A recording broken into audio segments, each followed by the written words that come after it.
नमस्कार साथीहरू। आज म एउटा यस्तो राजनीतिक विषयमा कुरा गर्न गइरहेको छु हैन, जहाँ नेपालीको भावनासँग राजनीतिक जोडिएको छ है।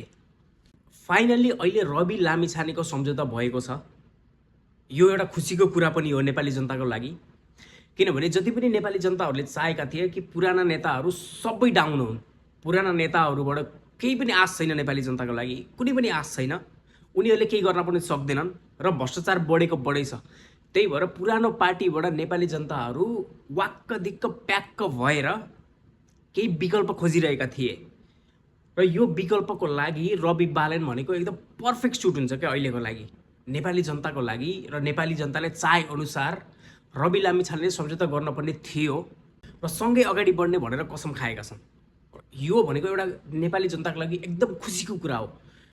पहिला पहिला के हुन्थ्यो, नेपाली जनताको माइन्डसेट कस्तो थियो भन्दा सबै नेताहरू एउटै हुन्, कसैले पनि यहाँ डेभलप गर्दैन, सबैले भ्रष्टाचार मात्रै गर्छ भन्ने माइन्डसेट थियो। तर अहिले समय चेन्ज भएको छ। अहिले नेपाली राजनीतिमा धेरै चेन्जेसहरू आइसकेको छ। नेपाली जनताले अहिले भाषणभन्दा पनि रिजल्ट खोजिरहेका छन् र रिजल्टको लागि पर्फेक्ट क्यान्डिडेट भनेको रवि बालेन नै हुन्। यिनीहरू एक आपसमा मिल्नै पर्छ। नेपाली जनताले अहिले यस्तो लिडर खोजिरहेका छन् जहाँ एकदम निडर, नेपाली जनताको पैसाको हिसाब दिने, कसैसँग नडराउने र आफ्नो काम र देश र जनताको हितको लागि काम गर्ने मान्छे क्यान्डिडेट खोजिरहेका छन्। र यसको लागि बालेन टिम र रवि लामिछाने टिम एकदम पर्फेक्ट म्याच हुन्छ क्या। किनभने यिनीहरू दुईटै देशलाई चाहिने मान्छे हुन्, यिनीहरू दुईटै देशको लागि काम गर्ने मान्छेहरू हुन्। किनभने यो कुराहरू सबै नेपाली जनतालाई थाहा भइसकेको छ। त्यही भएर सबै नेपाली जनताहरूको चाहना नै यिनीहरू दुईटा मिल्नु, यिनीहरू दुईटालाई सम्झौता गर्नु नै हो।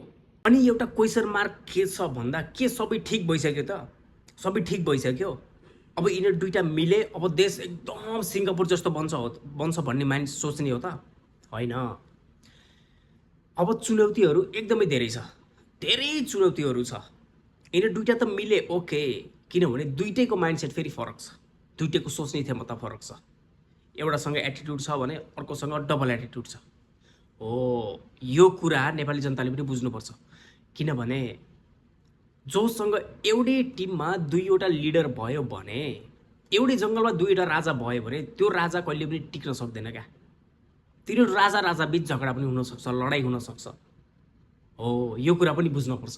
किनभने पुराना पार्टीहरू जस्तै काङ्ग्रेस, एमाले, माओवादी यिनीहरूले गठबन्धन गरेर आफ्नो आफ्नो सरकार चलाउने काम गर्थे पहिला पहिला, त्यो सबैलाई थाहै छ।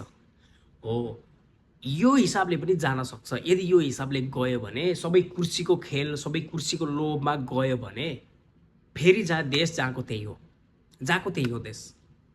त्यही भएर चुनौतीहरू एकदमै धेरै छ। अहिले पुराना पार्टीहरू पनि चुप बसेका छैनन्। उनीहरूले ल तिमीहरूले देश चलाओ, हामी छोडिदिन्छौँ भनेर बसेका छैनन्।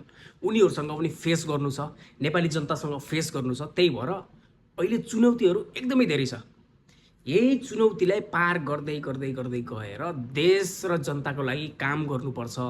यिनीहरूले देश र जनताको लागि काम गर्नुपर्छ। किनभने यिनीहरूलाई थाहा छ यदि देश र जनताको लागि काम गरिएन भने आफ्नो पनि काउन्ट पुरानो नेताहरूसँग जस्तै हुन्छ। उनीहरूलाई राम्रोसँग थाहा छ। हो, त्यही भएर उनीहरूले के हिसाबले हामीले पनि पछाडिबाट उनीहरूलाई दबाब दिनुपर्छ कि हरेक सानो सानो कुरामा हामीले ल यस्तो भयो है भनेर भन्नु सक्नुपर्छ।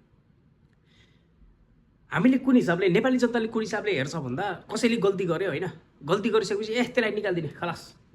हो, आफूमा चेन्ज ल्याउनुपर्छ। गल्ती गरिसकेपछि त्यो मिस्टेकलाई सुधारेर अगाडि बढ्नुपर्छ भन्ने माइन्डसेट त छैन। त्यही भएर नेपाली जनताले पनि आफ्नो माइन्डसेट चेन्ज गर्न जरुरी छ क्या। हामीले जो चुनेर पठाएको मान्छेलाई हामीले जो डाइरेक्ट निकाल्नु, तपाईँहरू निक्लिनुहोस्, फेरि अर्को ठाउँमा हाल्नु, फेरि निकाल्ने, फेरि अर्को हाल्ने, फेरि निकाल्ने, फेरि अर्को हाल्ने, त्यस्तो गर्न मिल्दैन। जब उहाँहरूले गल्ती गर्नुहुन्छ नि, जब उहाँहरूले हामीले चाहेको काम गर्नुहुन्न, त्यसको लागि हामीले दबाब दिनुपर्छ, हरेक ठाउँमा दबाब दिनुपर्छ। अहिले दबाब दिइसकेपछि उहाँहरू पनि मजबुर हुनुहुन्छ कि काम गर्नको लागि। जनता खुसी छैन, जनतालाई हामीले खुसी बनाउनुपर्छ भनेर आफ्नो माइन्डसेट चेन्ज गर्नुहुन्छ र जनताको लागि काम गर्न सुरु गर्नुहुन्छ।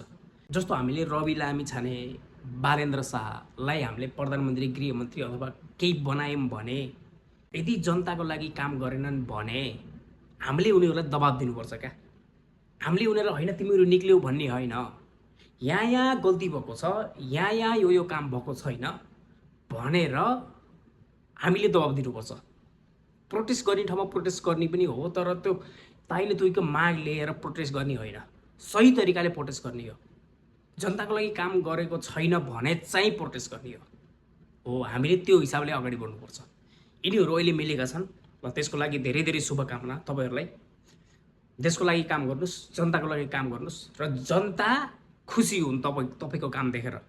अनि यदि तपाईँहरूले जनताको लागि काम गर्नुभयो भने अर्को टाइम पनि तपाईँहरू प्रधानमन्त्री अथवा गृहमन्त्री बन्न सक्नुहुन्छ, यदि जनतालाई खुसी बनाउनु भयो भने। त्यही हो। नमस्ते।